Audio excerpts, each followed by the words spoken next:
Macky bët yi dañooy metti am nga 2 minutes sa temps ma dégtal Sénégalais yi sa caaxaan yu metti yi nga nekk ci réew mi am nga wallaay merci beaucoup Macky Sall yow de dama déglu sa discours bi nga def ci journal boobu doon mooy bi ñuy wax attention rek mel na ku ñuy menacé xaw ma ku ñuy chantage boobu laa bëggoon décortiquer wallaay Macky man de bi ma dégloo sa discours par dama ne man ndekkate ñun ci danger lañ nekk ñun Sénégal yëpp ñi nga àndandoo nekk ci danger boo xam ne si xamuñu sax nu mu toll xam la Macky non bro weere nga yow journaliste bi la doon interviewé sax bu dee war naa wax ne Sénégal gii ñii war nañ leen a dimbali ñii war a dimbali la ndax noo mën a waxee attention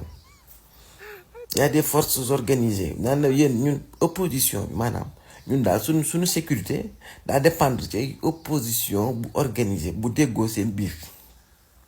non c'est incroyable yow Macky néewoo Sénégal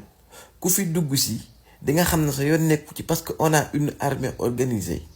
on a des forces d'enquête désorganisées on a des forces militaires organisées on a du matériel de guerre amul lenn looy wax ñun naan ay forces organisées bu ñëwee ci réew mi maanaam ñàkk def lu ñaaw maanaam seen ñàkk teg réew mi lu metti day dépendre ci ay opposition bu organisé wu bu déggoo seen biir. Mais non, c'est incroyable, Macky, ce que vous pouvez être, je sais pas.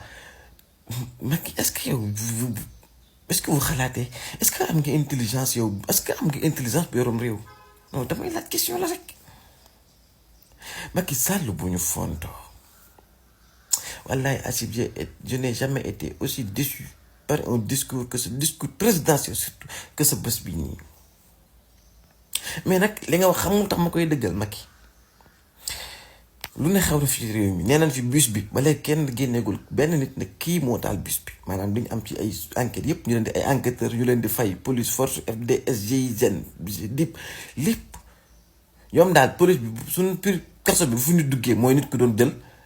taal pëna maanaam ñi gën a def lu maanaam ñi ki feesal kaso bi maanaam mooy ñi jël diri pëna taal ci digg tali bi ne dañuy manifester amul benn nit buñ dugal kaso ñu ne dañ doon def lii nit kii dee na ñu ne enquête bii lañ ko jàppee amul ñi def katu ñaaw ci réew mi ñëpp amul benn enquête bi lañ jàpp